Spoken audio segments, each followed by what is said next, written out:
All right, thanks for doing the workout with us, guys. Hopefully your heart rate has gone down a little bit afterwards. Once again, Breakfast Club is just my opportunity of trying to build community, get people together that are like-minded, that care about their bodies, that want to take care of themselves. I am a health and nutrition coach here in the Colorado Springs area. I work with a couple of functional medicine doctors who I do their nutrition and lifestyle stuff, and then I have people that I work with directly that my goal is getting people to feel healthy consistently and help them find out how they can reach their goals by implementing routines that they can be successful with. So that's a little bit about me. I will let Brandy go ahead and introduce herself. I'm Brandy. I am a licensed professional counselor candidate, so I'm not fully licensed yet, but I will be fully licensed in about January time. I graduated in, October of 2023, and so I've been practicing for the last 2.5, 3 years. Well, 3 years would be August, would be 3 years. I specialize in narcissistic abuse recovery, DBT, which is dialectical behavior therapy. It's like building skills like mindfulness, emotion regulation, interpersonal effectiveness, and distress tolerance. So that's what I do. Personally, I have 5 kids and I live on a ranch, and so this workout actually resembled a lot of that. So for me, I was like, this is easy, we'll do it. Well, I know that you also have a specific technique that you have been using, I don't know for the last, how long you've been using it, called brain spotting. So I would love for you to dive into that a little bit and tell us a little bit about what brain spotting is, how you've had success with that. Okay. So I first experienced brain spotting with my own therapist probably about 4 years ago. I had been looking for EMDR, and it's similar to EMDR, except for EMDR is way more structured, and sometimes it uses lights or it uses eye movement, whereas brain spotting actually uses eye placement to interact with the nerves in the brain to get to your subcortex, because talk therapy, you're up in your forebrain, and so can't really get to those deeper level of healing. Talk therapy is great, but if you have like a lot of trauma, a lot of deeper stuff that is rooted in there deep, it's better to do a trauma-based therapy. Brain spotting is one of those. David Grand actually found it. He was doing EMDR with a client, and he noticed that when she was bouncing back and forth with her eyes got stuck in one place and like wiggled there for a little bit. So what he did is he was like, okay, let's focus on that one spot instead of bouncing back and forth. So he's the one that kind of found brain spotting and came up with that. And then I did his training about a year ago, his first one. Did phase 2 literally a month after that because it was just so profound in the experience. I had to be the client and the therapist twice for 3 days. So twice every day for 3 days. So I got to experience it on a healing level, but then also as a clinician. And then so I did phase 2 a month later. I did a master class just a couple months ago in February. So essentially what it does is it uses eye placement. And if you imagine like a tic-tac-toe board, we would activate the emotion. So let's say mom left when I was 5. How does that make you feel as an adult? And then you activate those emotions. So mindfulness really comes into this. And this is why I do DBT as well, because pairs really nice with the brain spotting. And so you activate those memories, those feelings, and then we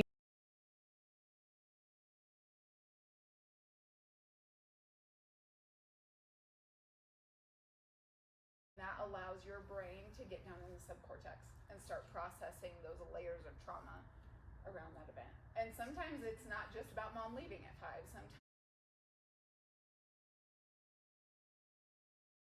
it's really interesting, and the thing that I think makes it unique is that it's more for that stored, like the things that you've kind of maybe like packed away further that maybe aren't coming up in talk therapy or whatever the case might be. How do you feel like you would define that like stored trauma? Is that really that like subconscious versus conscious, or like what do you think makes it, how does it get stored, and then how does the brain spotting help with that? I think it could be both. It could be subconscious and it could be conscious. Conscious, I just don't want to deal with that. I'm not dealing with that. I'm going to pack it in a tiny little box and I'm going to pack it under the stairs. And then when something happens, it starts on fire and then you're dysregulated, right? Or triggered is the trendy word. Subconscious though, sometimes we can't get to those subconscious things because we don't remember, right? At 5 you might not remember some of the stuff. Even at 12 you might not remember or even know that what you experienced was traumatic for your body and your brain.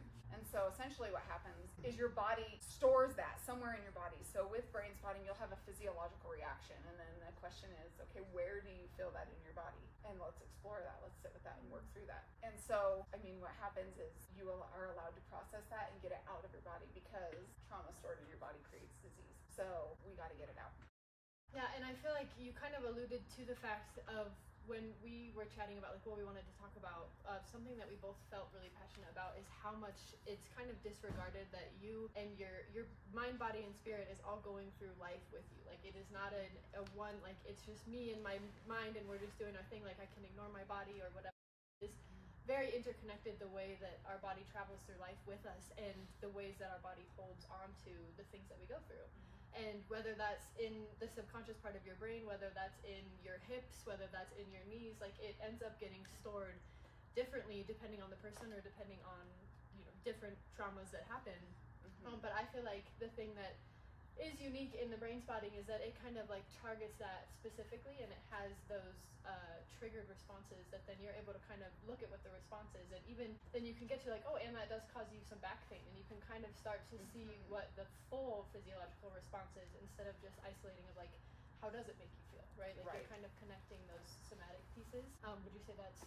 Yeah, and something interesting in the last training that I did in master class is actually with David Grand, and he was working with a client and he did what was body spotting, and so she had significant sexual trauma, was in a cult from, you know, from the time she was little, so she had severe trauma. And one of the things that she said was that she couldn't eat chips because it hurt too bad, her jaw. And so what they did is they explored that, and she had a little crystal thing, and you can use whatever, a pencil or even your hand, and she touched the spot that was in pain. Later that day, we checked back with her, and she was able to eat chips without a lot of pain. And then we did that for 3 days, so on the last day, we checked in with her, and she's like, yeah, I had some chips last night.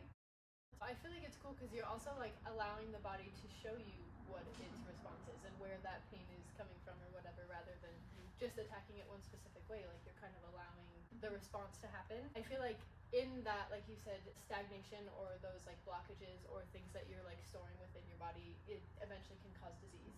And I am really fascinated with the Chinese medicine world, and they refer to it as like a stagnation, and that if you're not having things like flowing through, then that's where that disease can take place. And even just into like a physiological standpoint, where like I love to connect all of the three of them, is if you don't have blood flow, if you don't have circulation, if you don't have nutrients that are getting delivered to that specific area, then like how is disease going to be rid? How are you going to come back and have healing if you don't even have just the very basic nutrients? Do you feel like brain spotting is something that kind of ties in with that and allows for just that flow of nutrients, of chi, of whatever it is that you specific metric you want to look at, but do you feel like brain spotting is a good way to kind of come at that? Yeah, because you can use brain spotting along with all the other modalities too, like IFS, which is like different parts work, right? Like we have different parts that manage the trauma. We have different parts that avoid the trauma or take care of the trauma and all that. Also somatic therapy, I know that that's a big one right now. It's the trauma to get moved out. So even the brain spotting, you may not know that you have this pain stuck in your hip or why it's even there. But with somatic therapy incorporated in that, you can start getting that moved out even too. It's almost like awareness creates the ability to get it moved, because if you're not aware of it, then it's just going to be there. You don't even know that it's blocked or whatever, right? Yeah. Cool. Okay. Well, I feel like the other side of things that I always like to talk about is just like the very like raw materials, like nutrient perspective from the food side of things. Like in order to create neurotransmitters, in order to have neurons that we're able to fire through, in order to have these healing processes happen, like nutrients become a really important part of that. And if you're not supplying your body with like adequate amounts of protein, adequate amounts of fats, adequate amounts of carbohydrates, the fuel that your body needs in order to build all of these different pathways, then it's so much harder for that healing to come to fruition because you don't have the nutrients in order to make that healing come through. So that's always like, I feel like there's always kind of the question of how is it connected, like how can we connect therapist work and nutrition work, but they really are so interconnected, and the raw materials of just like what our body needs in order to carry out some of these really important functions comes from what we're putting into our system. And so just kind of tying it back to my food and nutrient perspective is that like it is, your body can't make some of this healing happen if it doesn't have the nutrients that it needs in order to put that through there. And we work in kind of a hierarchy system of like our heart is beating, our brain has the things that it needs, and our nervous system is functioning. Like we're gonna go for the biggest, most important reactions first, that some of these things like healing can get kicked kind of further down the road, and our body is not gonna prioritize that or put nutrients towards that. Making sure that then adding that level of intention, adding that level of like this, now you know that it's there, that mindfulness piece, combined with having the nutrients is kind of a really powerful powerful way to bring that healing equation about. Something that I would love for you to dive into is just if you, like, what are some ways that you feel like some of that stored trauma or the stored things that we go through, how do you think that shows up in someone's life? Do you think it is so variable from person to person, or do you think there's kind of things that someone could look for in as they're going about their daily life that might show them that they're kind of repressing some of those things? I think it's kind of subjective on how well you can manage different things, how emotionally intelligent you can be. Like, are you actually aware of the emotions that you're feeling? Because if you're not, then you don't. Again, awareness brings about all the things. I know specifically for me, there was times where I was depressed. I got super depressed and I got suicidal, and that's how that manifested. And then I would get overwhelmed. And then I had a core wound that I'm just never enough. I'm never going to be good enough. I can never do enough. Everything's bad. And that's automatically where I would go when I would feel the heavy emotions and stuff like that. Other people, it might be overeating. It might be addicted personalities, right? Gambling, porn, drugs, alcohol, all the things. So it kind of depends on how you can handle your emotions, if you can handle your emotions, and honestly too, what you've been modeled in your environment. Because I mean, in my environment, you suppress that stuff, you put that under the stairs and you don't deal with it, and you're not allowed to feel anything. Other people, their parents were drug addicts, you know. So and it kind of feels like societally it's not always a safe place necessarily to express all of those emotions or feel all of the things that you're feeling. Something that I think was really powerful when I was talking with you before is how you kind of notice the ways that you're responding in a specific situation is really what's changing. Is that maybe you're not like immediately getting this relief of like, oh my gosh, like all of my weight is just lifted off my shoulders, but you found like when you're presented with a situation that you're in that the face of that trigger again or whatever the case, you're able to respond completely differently. And I think that that is where you get that like power back and have that like able to kind of stand in what you want to do. Because our reactions become narrative pathways in our brain, right? And so when we're activated or triggered, or we tend to go back to those patterns of behavior, and sometimes they're not healthy. And so we have to learn different ways of managing that. And sometimes it's not a matter of, okay, I just need to be aware of how I'm reacting, right? Because when you're activated, you're taken back to like a childlike brain. You're not using your entire brain altogether, which goes back to like DBT and using the wise mind experience or exercise. So sometimes we have to get to the deeper levels of healing so that you can learn how you change the patterns of behavior. This isn't something that you and I necessarily talked about, but I know that you do a lot of like work with IFS and internal family systems kind of thing, and that's something that I'm fascinated with. I think that's such an interesting way of looking at the different like voices that you have in your head. So is there anything just kind of like a brief like these are some of my favorite things about IFS, or any even with your brain spotting, or just any sort of little nugget that you can give us as we're wrapping up to I'll just share a little bit of a funny story. It started out as a joke. I was cleaning my house one time and I was like, you know, there's somebody in me that's like, her name's Brenda, and like she is this person and she wants to blow stuff up, like she is angry. And then there's Brittany over here that is just like emotional and needy and all of the things. And so I went to my therapist and I was like, do I have multiple personality disorder? Because I literally started naming my people. And she was like, no, that's your parts, your different parts, right? Like sometimes Brittany is worried about attachments and relationships and stuff, and so then she hijacks your brain and she takes over, and then you're reacting from like a childlike state. And then Brenda, she's your protector part, like, and we all have protector parts, firefighter parts, management parts, and all that. And so it was really interesting for me to learn that because it made so much sense. It just allowed to understand, why am I wanting to blow stuff up? Why, you know, and why are we so emotional today? Like, and getting in touch with those different parts, and almost like reparenting, you know, that's kind of a trendy thing too now, but reparenting your inner child. If you don't know that that's your inner child reacting in a way, then you can't really change. I feel like for me it was really validating too in like being able to separate it from myself too.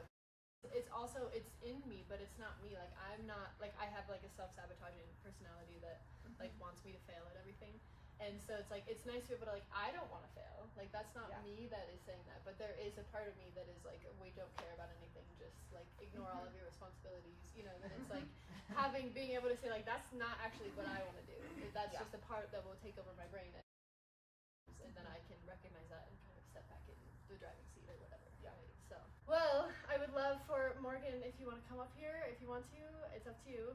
But Brandy is with Holistic, which is Morgan's organization. organization. So I wanted to just give them an opportunity to just spotlight the cool stuff that they are doing and then open it up for any questions that you guys might have. So I'll be quick. Holistic is a new venture for us. It is a full spectrum practical approach to wellness and self-care. So Brandy is one of our providers. Abigail is also a provider. He's wonderful and has partnered on our website. And so while our brick and mortar studio is really designed to have like saunas and massage and those physical aspects that you can go to independently, right? So plug and play your PIN number, go to your thing, leave when you're done. We also have providers that do mental health, that do coaching, that do nutrition, that do these different things. And so it acts as a hub just to get you to the thing that works for you. We want it to be a practical approach, so it fits around your lifestyle, your budget, and the modality and the personality that works for you. So counseling may not be your thing, but Christian counseling might, and let's find you the right Christian counselor. Coaching might not be your thing, but right now you're really just, you need that physical relaxation. So we get you a massage therapist. And we also match based on personality, lifestyle, and then time availability, because we can do online and in person. So the goal is just do something to take care of yourself. More accessible was, I think, the word that Morgan used the most, which I think is very important. So awesome. That's it. Amazing. Well, thank you, ladies.